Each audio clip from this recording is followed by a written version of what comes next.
Market के action पर नजरें रहेंगी पहले हमारी, क्योंकि यहाँ पर देखिए आज जो है फिर से मूड लग रहा है बाजार कंसोलिडेट करता दिखाई देगा।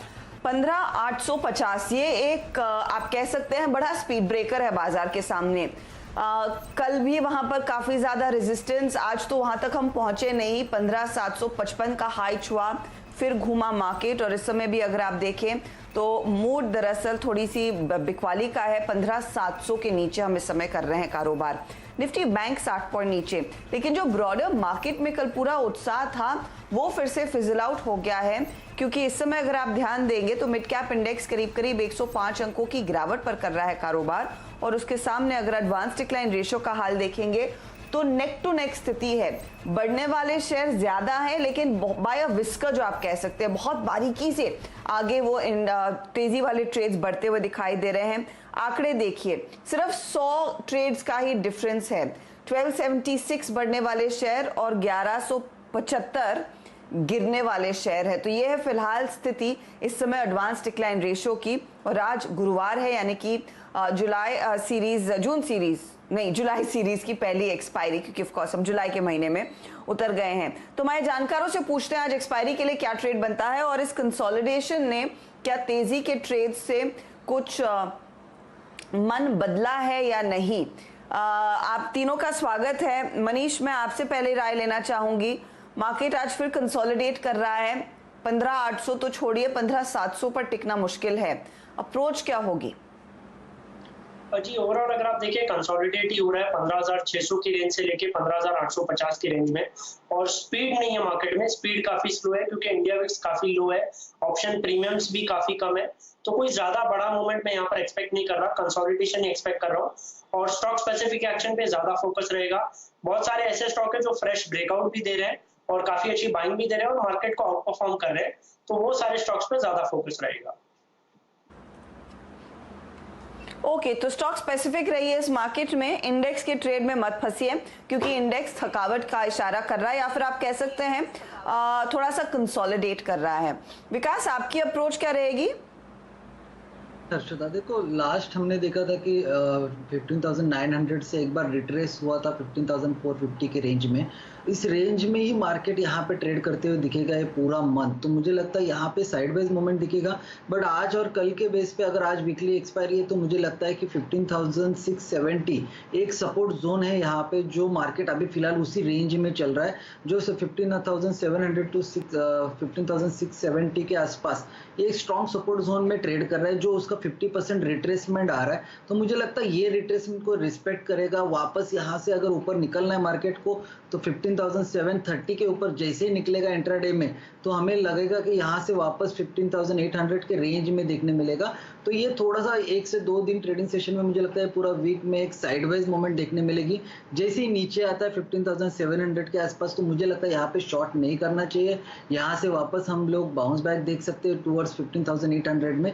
तो ये रेंज यहाँ पे बन चुकी है मार्केट में, तो ये जब तक रेंज में तब तक एक साइडवाइज मोमेंटम देखने मिल सकता है। हालांकि बैंक निफ्टी यहाँ पे वीक है। बैंक निफ्टी कल भी मैंने बोला था कि थोड़ा सा यहाँ पे वीकनेस दिखा रहा है और अभी भी वो उसके नीचे ही चल रहा है। जो इंपॉर्टेंट सपोर्ट रेंज थी बैंक निफ्टी की वो उसने ब्रेक कर चुके, तो बैंक निफ्टी में थोड़ा सा प्रेशर बिल्ड हो सकता है। बट इंडेक्स की बात करें तो मुझे लगता है निफ्टी में नहीं लगता है कि इतना ज़्यादा प्रेशर देखने मिलेगा। एक साइडवेज मूवमेंट यहाँ पे इंडेक्स में आते हुए देखने मिल सकता है। साइडवेज ट्रेड देखने को मिल सकता है, दबाव इतना इंडेक्स में नहीं जितना निफ्टी बैंक में देखा जाएगा, ये आप नोट कीजिए। क्रिस, आपकी अप्रोच क्या रहेगी?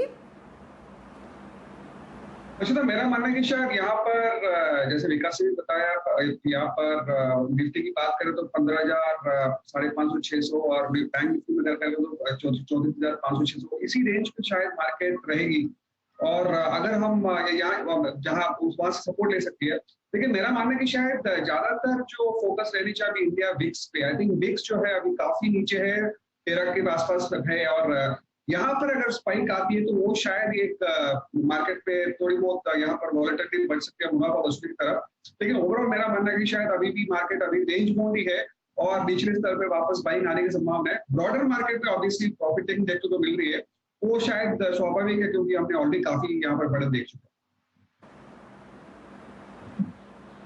ओके, तो देखते हैं अब इंट्राडे में कौन से ट्रेड्स हमारे जानकार आज आइडेंटिफाई कर रहे हैं, किस पर इस समय दाव लगाने की कोशिश होती हुई दिखाई देगी। लेकिन फटाफट मैं आपको आपके लिए आउट परफॉर्मर्स दिखा देती हूँ, वो ट्रेड्स जो हमारे जानकारों के लिए सबसे ज्यादा रिटर्न्स कमाने में कामयाब थे। तो विकास सालुंखे के ट्रेड्स पहले आपको दिखा देते हैं, वो प्लेट आ जाएगी कि किसका कौन सा ट्रेड सबसे ज्यादा चला है। मेरे ख्याल में विकास के पोर्टफोलियो में ग्यूफिक बायोसाइंसेस ने सबसे ज्यादा कल रिटर्न्स कमा कर दिए। मनीष शर्मा के पोर्टफोलियो में एक्सिस बैंक ने कमाल दिखाया, यहाँ पर अच्छा खासा रिटर्न बनता दिखाई दिया।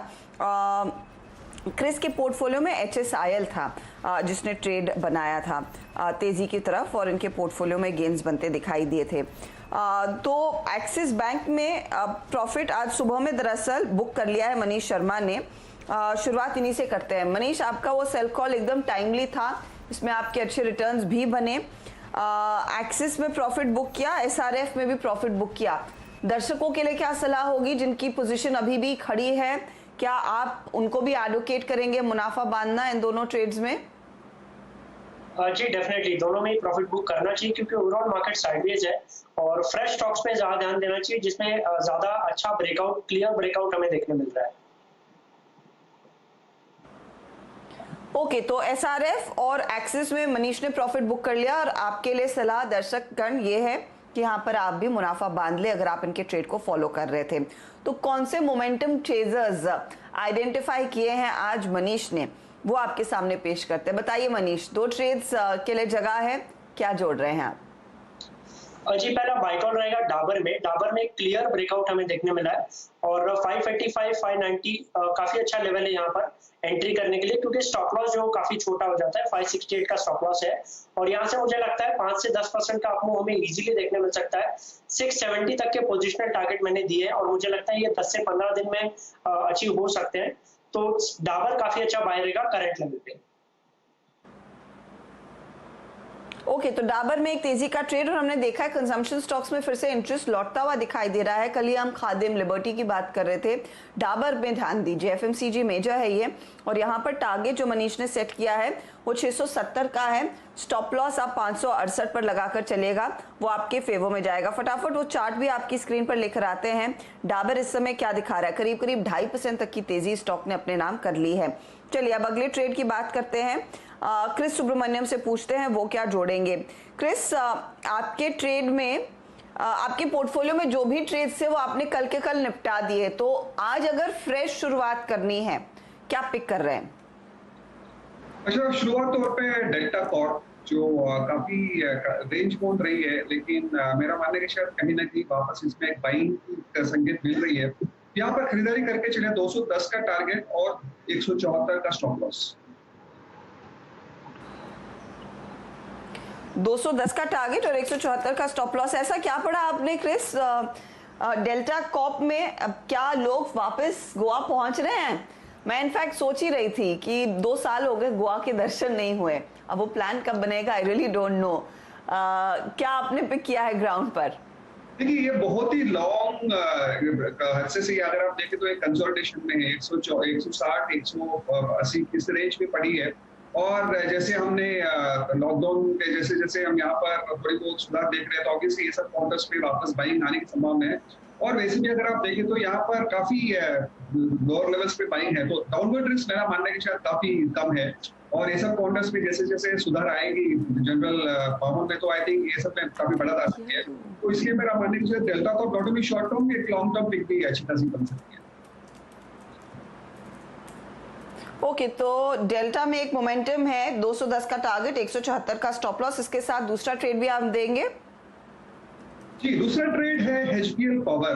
अगर आप देखें तो इसमें ये चार्ट में बहुत ही प्रॉमिसिंग लग रहा है। ये कल के दिन पे काफी अच्छी बढ़त देखने को मिली। आज थोड़ी बहुत यहाँ पर कूलिंग डाउन है। मेरा मानना है कि शायद यहाँ पर मोमेंटम वापस रिज्यूम हो सकती है। 50 के ऊपर अगर ये कंसोलिडेट करती है, तो मेरा मानना है कि शायद यहाँ पर काफी अच्छी अपसाइड आने की संभावना है। तो HBL पावर में खरीदारी करके चले, 58 का टारगेट और 45 का स्टॉप लॉस। तो मेरा सेकंड पिक है HBL पावर। HBL पावर में भी एक ट्रेड आप इस समय लेकर चलें। 58 का टारगेट रहेगा और 45 का स्टॉप लॉस लगाना है। चलिए फटाफट विकास सालुंखे से पूछते हैं वो क्या ट्रेड जोड़ेंगे, क्योंकि विकास के दो ट्रेड्स इन्होंने कैरी किए, एक तो नेक्टर लाइफ और दूसरा है इंडिया बुल्स रियल का ट्रेड। विकास एक जगह खाली है, क्या जोड़ेंगे? जी आज भी मैं मिड कैप से नोसिल यहाँ पे जोड़ना चाहूँगा, क्योंकि यहाँ पे एक ब्रेकआउट देखने मिल रहा है 220 के ऊपर। जैसे ही निकलता है यहाँ पे एक अच्छा खासा मोमेंटम दिखेगा। और अगर इसका लॉन्गर टर्म चार्ट भी देखो तो एक अप ट्रेंड में है। रिसेंट जो टॉप था उसको क्लोजिंग बेसिस पे ब्रेक भी किया हुआ है, तो मुझे लगता है यहाँ से 240 242 के रेंज के लिए काउंटर रेडी हो रहा है। यहाँ से एक अच्छा खासा मोमेंटम आएगा और हमने देखा है कि इसमें वॉल्यूम जो लास्ट 3 ट्रेडिंग सेशन में वापस बढ़ते जा रहा है। और आज का अगर डेली वॉल्यूम देखो तो पहले फर्स्ट हाफ में ऑलमोस्ट कल के लास्ट के दो ट्रेडिंग सेशन को भी बीट किया हुआ है। तो मुझे लगता है यहाँ पे वॉल्यूम ब्रेकआउट के साथ प्राइस मूवमेंट भी देखने मिल रही है। तो ये काउंटर मुझे अच्छा लगता है। 240 का टारगेट यहाँ पे देखने मिल सकता है। नीचे में 216 215 एक स्ट्रॉन्ग सपोर्ट जोन है, तो उसके स्टॉप लॉस से इसको कैरी करके लेके जा सकते हैं। और दूसरे दो कॉल जो है IB रियल एस्टेट, उसमें मुझे लगता है अभी भी अच्छा मोमेंटम आ सकता है। साइडवेज हो रहा है, वही रेंज में ट्रेड कर रहा है। और नेक्टर लाइफ में मुझे लगता है इसको लॉन्गर टर्म के लिए भी होल्ड करके लेके जा सकते हैं। तो ये तीनों काउंटर मेरे आज और कल के लिए भी कैरी होके जाएंगे और मैं ये 3 काउंटर को लेके जाना चाहूँगा। ओके, तो ये फिलहाल एक ट्रेड आप इस समय जोड़ रहे हैं, नोसिल का 240 का टारगेट, 215 का स्टॉप लॉस। चलिए काम करते हैं, ब्रेक लेते हैं, क्योंकि हमारे जानकारों ने जो ट्रेड्स जोड़ने थे वो आ चुके हैं। मेरे ख्याल में मनीष एक और ट्रेड जोड़ेंगे, उनसे भी आगे बात करेंगे, लेकिन आप बने रहिए CNBC आवाज के साथ। फटाफट लौटते हैं।